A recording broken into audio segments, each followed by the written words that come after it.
Welcome to SP Shukla educate channel.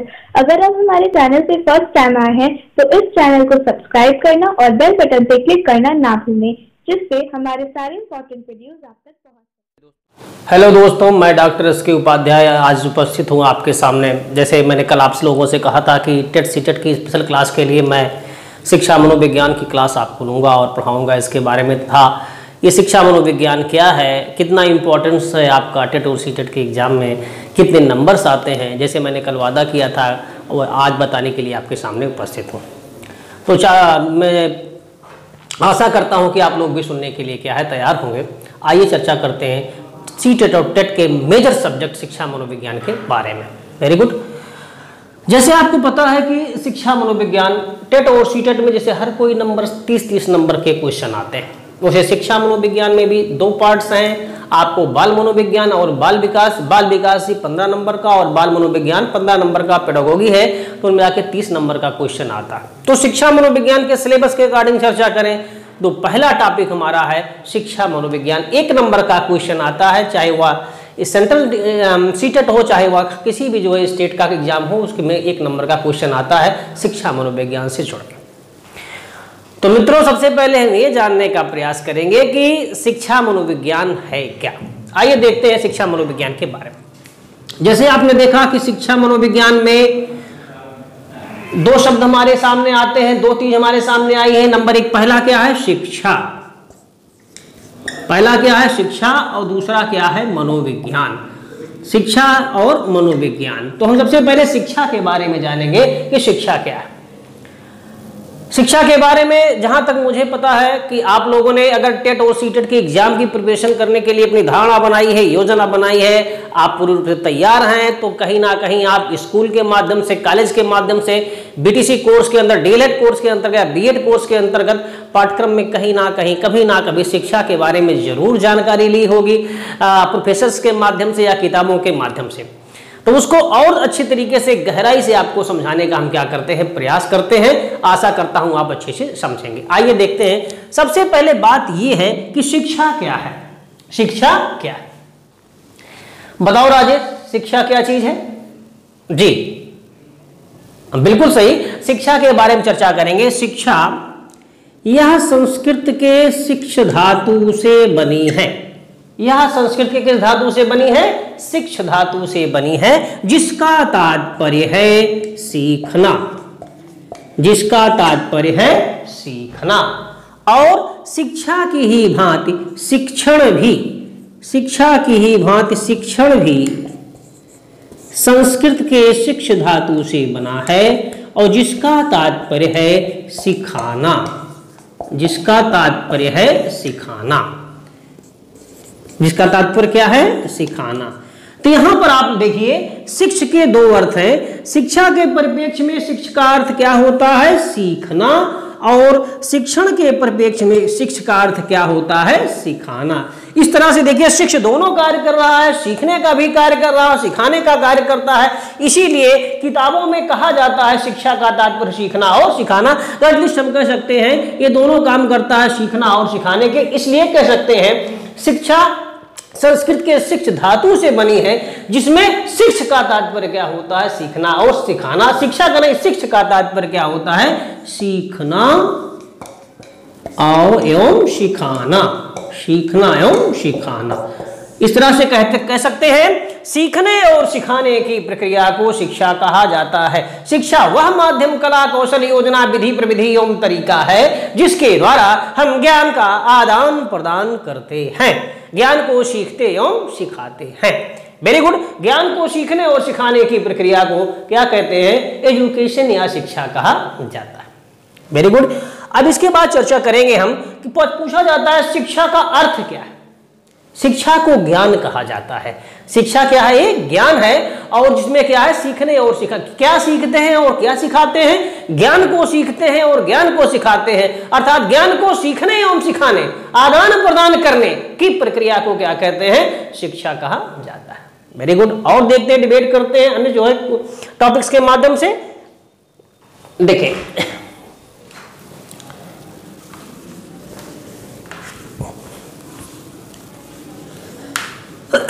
शिक्षा को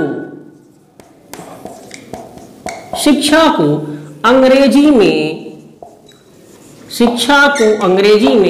education, EDUCATION, शिक्षा को अंग्रेजी में एजुकेशन कहा जाता है। क्या कहा जाता है? एक नंबर का क्वेश्चन पूछा जाता है टेट के एग्जाम में नॉर्मली कि शिक्षा को अंग्रेजी में क्या कहते हैं? एजुकेशन कहा जाता है। तथा यहां पर भी एक क्वेश्चन आता है जो किस भाषा से मिलकर के बना है?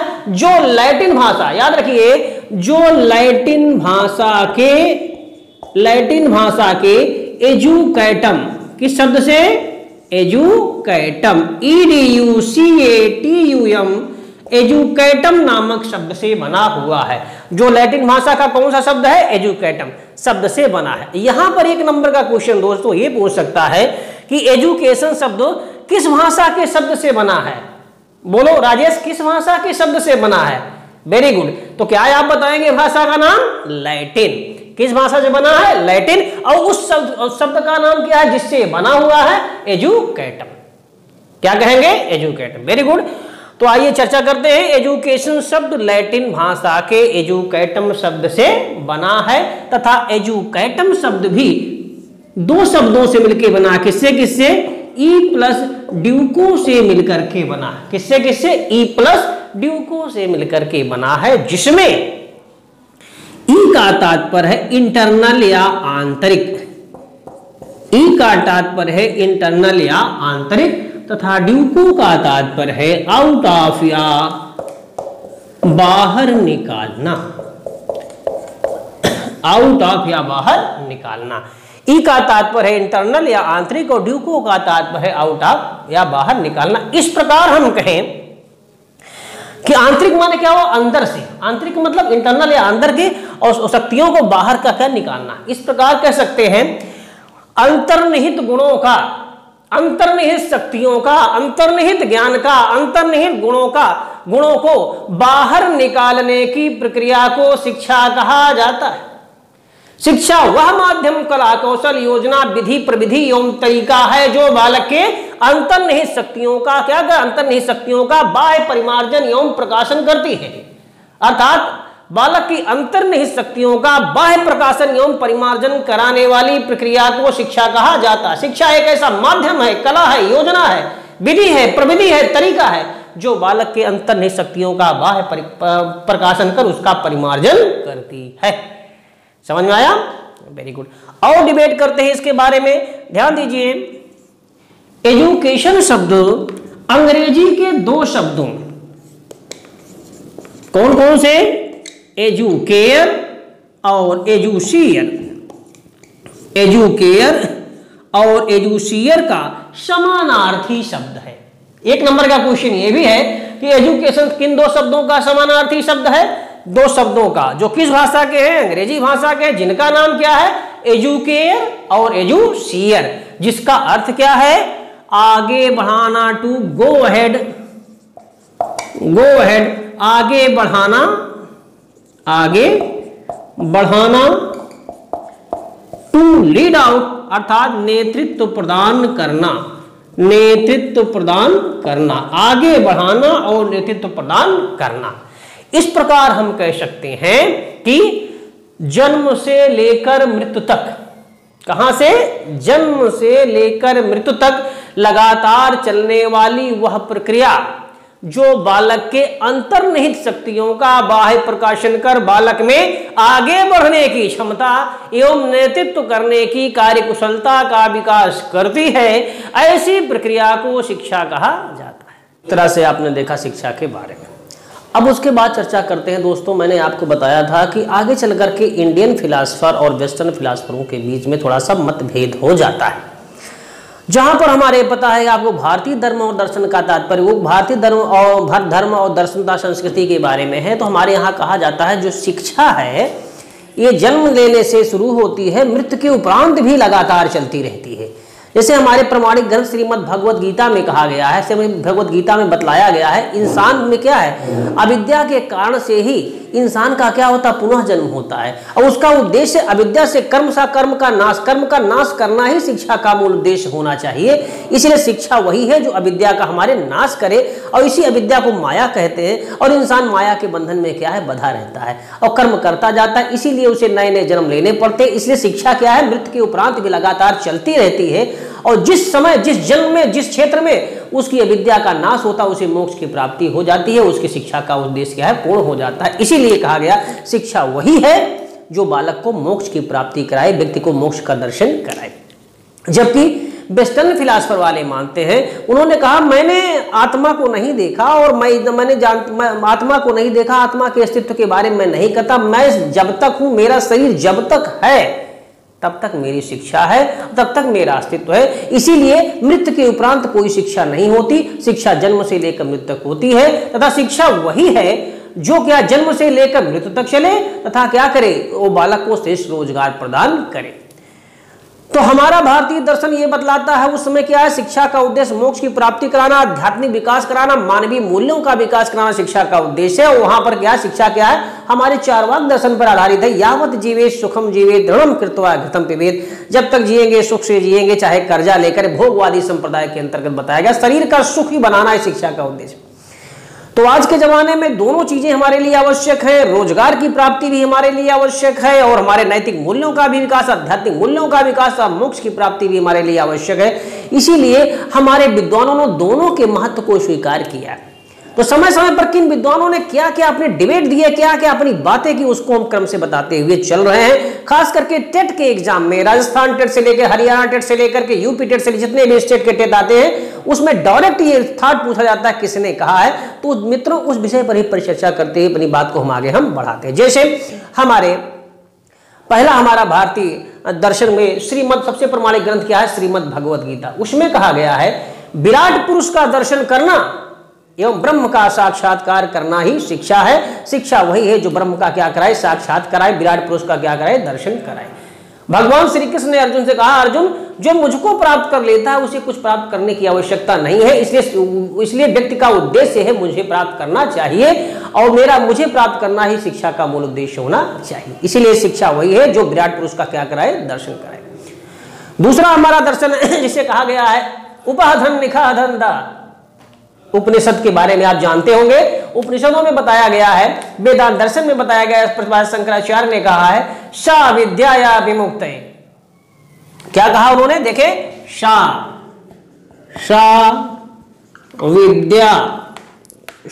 विद्या या विमुक्तये, सा विद्याया विमुक्तये, अर्थात विद्या वही है जो क्या करे, मुक्ति दिलाए। विद्या वही है जो मुक्ति दिलाए।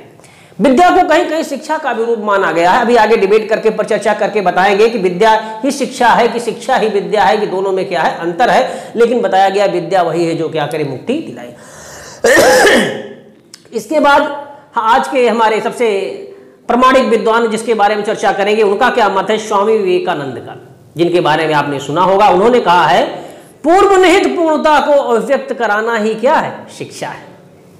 मित्रों ये पूर्व निहित पूर्णता क्या है, अगर हम भारतीय संस्कृति के आधार से कहें तो जैसे कहा गया परमात्मा ने सब कुछ अपने जैसा ही आत्मा को बनाया है, आत्मा में वो सारी शक्तियां डाला है, इसलिए उसका विकास करना ही क्या है, शिक्षा है।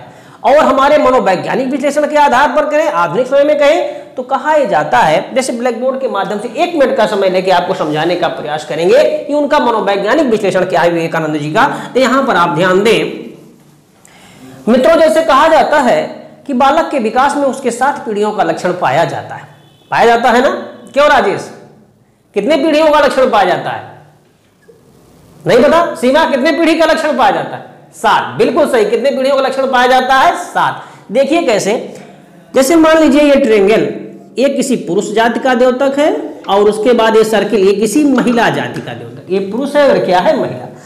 आप जानते ही होंगे इन दोनों के संबंध से, मान लीजिए किसी संतान का जन्म हुआ, भ्रूण का जन्म हुआ, ये संतान है। अब इस संतान के 2 रिश्ते हो जाते हैं, एक पिता की तरफ से और एक क्या हो जाता है, माता की तरफ से, होता है ना, बिल्कुल सही। आप लोगों के भी रिश्ते होंगे, हमारे भी। देखिए आगे, तो पुरुष की तरफ से जो रिश्ते चलते हैं, जैसे हो गया पिता का पिता और उसकी माता, ये हो गए दादा दादी, ये कौन हो गए? दादा और दादी। फिर इनके पिता और इनकी माता क्या हो गए? परदादा, परदादा और परदादी। फिर इनके पिता परम दादा और परम दादी। ये क्या हो गए? परम दादा और परम दादी। 3 पीढ़ी हो गया। फिर यहां से देखिए माता से रिश्ता शुरू होगा तो माता के पिता और उनकी माता ये नाना नानी, फिर इनके पिता ये परनाना परनानी, फिर ये हो गया परम नाना और परम नानी। कहा यह जाता है जो वर्तमान माता पिता होते हैं उनका लक्षण कितना पाया जाता है? 50%। फिर 16% इनका, 16% इनका, 7% इनका और 7% इनका, 2% इनका और 2% इनका। तो देखिए मित्रों 50 ये था ही, तो 16 7 23 2 25 और 16 7 23 2 25 25 25 कितना हुआ? 50 और ये 50 कुल मिलाकर कितने परसेंट लक्षण हो गया? 100%। तो यही स्वामी विवेकानंद ने कहा। ये देखिए जो देखिए वह लक्षण जो पीढ़ी दर पीढ़ी होता, माता पिता और अन्य पूर्वजों के माध्यम से पीढ़ी दर पीढ़ी होता हुआ वह लक्षण, वह गुण, वह विशेषता, वह क्वालिटी जो बालक तक पहुंचती है उसे ही हम क्या कहते हैं? उसी योग्यता, उसी लक्षण, उसी गुण को निखारना ही क्या शिक्षा है। यही कहना विवेकानंद का। तो पीढ़ी दर पीढ़ी माता पिता और अन्य पूर्वजों के माध्यम से बालक को प्राप्त होने वाले लक्षण को क्या कहते हैं? आनुवंशिक लक्षण। और इस क्रम को जो एक के बाद दो के बाद तीसरा होती है यहां तक पहुंचता है वंशानुक्रम, और विशेषता को आनुवंशिकता कहा जाता है। तो यह देखिए जो भी लक्षण हमारे अंदर बालक के अंदर आया है इसी को कहते हैं पूर्व निहित पूर्णता। पहले से ही जो हमारे अंदर विद्यमान क्वालिटी है उसको निखारना ही क्या है? शिक्षा है। ये कहना किसका है? स्वामी विवेकानंद का। समझ में आया? Very good.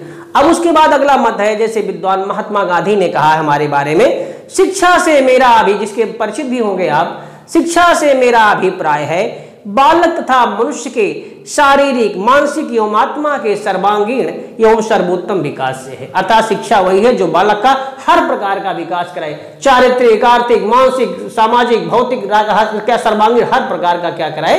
विकास कराए। एक और विद्वान है रविन्द्रनाथ टैगोर जी, जिनका कहना है शिक्षा वह है जो जीवन की संपूर्ण सत्ता के साथ हमारा क्या करे? समन्वय स्थापित करे। जीवन की संपूर्ण सत्ता के साथ हमारा क्या करे? तादात्म्य स्थापित करे। वही क्या है? शिक्षा है। वही क्या है? शिक्षा है।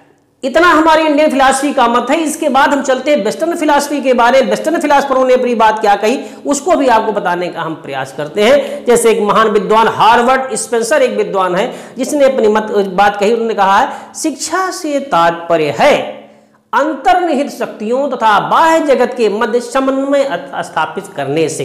शिक्षा से तात्पर्य, शिक्षा वह है जिसके द्वारा कोई बालक अंतर्निहित शक्तियों तथा बाह्य जगत के मध्य क्या करता है? तादात्म्य स्थापित करता है, संबंध स्थापित करता है, समन्वय स्थापित करता है। अर्थात हम क्या हैं? हमारी योग्यता क्या, हमारी क्वालिटी क्या है? हम अपने को जब वातावरण समाज के साथ में जोड़ लेते हैं तो जो कला है जो हमको वातावरण के साथ में क्या एडजस्टमेंट कराती वही क्या है? शिक्षा है। ये कहना किसका है? हार्वर्ड स्पेंसर का। अगला विद्वान ये है जिसे कहा गया रेमंड। यहां देखिए अगले विद्वान का नाम है रेमंड ने क्या बात कही है? रेमंड के बारे में चर्चा करेंगे। रेमंड ने कहा शिक्षा विकास की उस प्रक्रिया का नाम है। किस प्रक्रिया का नाम है? इसमें विकास को जो डेवलपमेंट को, शिक्षा विकास की उस प्रक्रिया का नाम है जिसमें मानव शैशवावस्था से लेकर के प्रौढ़ावस्था तक गुजरता है। क्या करता है? गुजरता है। जैसे बताएंगे चाइल्ड डेवलपमेंट में तो बताएंगे अवस्था के आधार पर वर्गीकरण करेंगे तो अवस्था कितने प्रकार की है? 4 प्रकार की अवस्था है। उसमें कौन कौन सा नाम आता है बालक का? नंबर 1 पहला है शैशवावस्था, शैशवावस्था। दूसरा है बाल्यावस्था, तीसरा है किशोरावस्था और चौथा है प्रौढ़ावस्था। तो रेमंड जी के कहने का तात्पर्य है शैशवावस्था से लेकर बाल्यावस्था से लेकर किशोरावस्था से लेकर प्रौढ़ावस्था तक जो भी कालक्रम गुजरता है वो सब क्या है? शिक्षा के अंतर्गत आता है, जिसके द्वारा बालक आंतरिक, सामाजिक एवं आध्यात्मिक वातावरण के द्वारा अपने को उसके एडजस्टमेंट, अनुकूलन बनाने का क्या करता है? प्रयास करता है। ये कहना किसका है? रेमंड जी का है। और उसके बाद अगला मत है जॉन ड्यूबी का। जैसे जॉन ड्यूबी से तो आप परिचित ही होंगे, जिनका मत से आप जानते ही होंगे, जानते हैं? हाँ, वेरी गुड। शिक्षा द्विध्रुवी प्रक्रिया है कि शिक्षा त्रिध्रुवी प्रक्रिया है? शुरुआत जॉन ड्यूवी से भी है, द्विध्रुव है कि तीन ध्रुव है? शिक्षक शिक्षार्थी पाठ्यक्रम इसके बारे में परिचित है। तो यहां पर जॉन ड्यूवी ने क्या बात अपनी बताई है शिक्षा बारे में? तो उन्होंने कहा शिक्षा व्यक्ति की उन जन्मजात क्षमताओं का विकास है, माने वही स्वामी विवेकानंद का मत है, जन्मजात क्षमताएं जो हमारे अंदर आई हैं उनके बारे में कह रहा है। शिक्षा व्यक्ति की उन समस्त जन्मजात क्षमताओं का विकास है जो अपने वातावरण को नियंत्रित करने तथा अपनी संभावनाओं को पूरा करने के योग्य बनाती हैं। वो सब क्या है? शिक्षा है। बहुत अच्छी बात है। और लास्ट में एक महान विद्वान है जिसका नाम है जेम्स ड्रेबर। जेम्स ड्रेबर ने क्या मत कहा शिक्षा एक ऐसी प्रक्रिया है जिसके द्वारा बालक के ज्ञान, चरित्र तथा व्यवहार का परिमार्जन किया जाता है। शिक्षा एक ऐसी प्रक्रिया है जिसके द्वारा बालक के ज्ञान, चरित्र एवं व्यवहार का क्या करते हैं? मॉडिफिकेशन करते हैं, परिमार्जन करते हैं। ये सारे विद्वानों के अपने क्या है? मत है। अंत में सारे इंडियन फिलासफर और वेस्टर्न फिलासफर सबको लेकर, फ्रेंडसन से लेकर के, मन से लेकर के, स्पिनोजा से लेकर सारे विद्वानों के टोटल मत को लेकर के एकाग्र करके आधुनिक मनोविश्लेषकों ने एक मत स्थापित किया जिसमें सभी विद्वान क्या है? सहमत है। इंडियन फिलासफर, वेस्टर्न फिलासफर, वो ये मनोवैज्ञानिक विश्लेषण है जिसके अनुसार शिक्षा क्या है हम आपको बताते हैं। इसे बताया गया मां के गर्भ में पलने वाले भ्रूण के, देखिए मैंने जन्म से नहीं कहा, मां के गर्भ में, क्योंकि जीन पियाजे ने बताया था बालक का विकास कितने अवस्था में होता है? संग 3 माह से होता है। अभी डेवलपमेंट पढ़ाएंगे तो पूरा खाका खींच करके आपको समझाएंगे क्यों मैं कह रहा हूं। मां के गर्भ में पलने वाले भ्रूण के 3 माह से लेकर मृत्यु तक लगातार चलने वाली प्रक्रिया को शिक्षा कहा जाता है। या दूसरे शब्दों में कहें कि मां के गर्भ में पलने वाले भ्रूण के 3 माह से लेकर मृत्यु तक लगातार चलने वाली वह प्रक्रिया जो बालक के चारित्रिक, आर्थिक, मानसिक, बौद्धिक, सामाजिक, मानसिक हर प्रकार के गुणों का विकास कराकर बालक को एक श्रेष्ठ रोजगार प्रदान करती है तथा उसके आध्यात्मिक मूल्यों का विकास करा के श्रेष्ठ मानव बनाने में सहायक है, ऐसी जीवन पर्यंत चलने वाली प्रक्रिया को शिक्षा कहा जाता है। ऐसी प्रक्रिया को शिक्षा कहा जाता है। क्लियर जी दोस्तों? तो आपने देखा कि इसमें शिक्षा क्या है? शिक्षा वह है, शिक्षा में क्या क्या गुण है? शिक्षा जो बालक के सर्वांगीण गुणों का क्या कराए? विकास कराए। शिक्षा वह है जो बालक को रोजगार प्रदान करे। शिक्षा वह है जो बालक के मानवीय मूल्यों का, आध्यात्मिक मूल्यों का विकास कराए। और शिक्षा वह है जो उसे श्रेष्ठ रोजगार प्रदान करे। ये ढेर सारे गुण शिक्षा के अंतर्गत आते हैं। अब हम बात करते हैं शिक्षा का कार्य क्या है, शिक्षा का उद्देश्य क्या है। दोनों में अंतर है। शिक्षा का उद्देश्य है बालक का सर्वांगीण विकास करना और शिक्षा का कार्य क्या है? बालक के व्यवहार का परिमार्जन करना, बालक के ज्ञान का परिमार्जन करना। इसलिए अगर पूछा जाए शिक्षा का उद्देश्य क्या है तो आप क्या बताएंगे? बालक का सर्वांगीण विकास करना। अगर पूछा जाए शिक्षा का कार्य क्या है? बालक के ज्ञान का या व्यवहार का परिमार्जन करना। क्लियर? तो दोस्तों आज की इस वीडियो में मैंने ये जाना कि शिक्षा क्या है, शिक्षा का स्वरूप क्या है, विद्वानों के अपने मत क्या हैं। अब नेक्स्ट वीडियो में हम आपको बताने का प्रयास करेंगे मनोविज्ञान क्या है। मनोविज्ञान को आत्मा का विज्ञान कहते हैं कि मन का विज्ञान कहते हैं कि चेतना का विज्ञान कहते हैं कि भावना का विज्ञान कहते हैं कि इंद्रियों का विज्ञान कहते हैं कि व्यवहार का विज्ञान, कर्म का विज्ञान, पर्सनालिटी, व्यक्तित्व का विज्ञान कहते हैं। What is the psychology? It is debated that what is the psychology, psychology क्या है।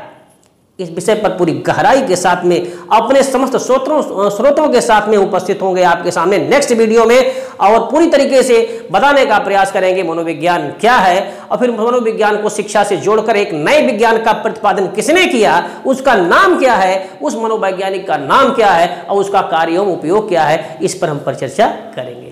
आशा करते हैं इस वीडियो को आप लोग पसंद करेंगे, लाइक करेंगे और अपने मित्रों, उन सारे जो दूर दराज गांव से जो दूर दराज मित्र हैं जो कि नहीं क्लास ले पा रहे हैं, नहीं आ पा रहे हैं, ऑनलाइन वीडियो के माध्यम से या मेरे इस वीडियो के माध्यम से लाइक और शेयर जरूर कर दें ताकि उनको टेट और सीटेट में आने वाले क्वेश्चन आसानी से प्राप्त हो सके। और मुझसे हमारे इस एसपी शुक्ला एजुकेट से हमारे इस चैनल पर हमें कमेंट्स भी दे सकते हैं, सब्सक्राइब भी कर सकते हैं और मिल भी सकते हैं। हमारी ऑनलाइन ऑफलाइन दोनों क्लासेस स्टार्ट हैं और आप अच्छे तरीके से और पूरी तरीके से उसका लाभ ले सकते हैं। आशा करता हूं मित्रों कि आपको मेरे द्वारा दिया गया ज्ञान पसंद आया भी होगा।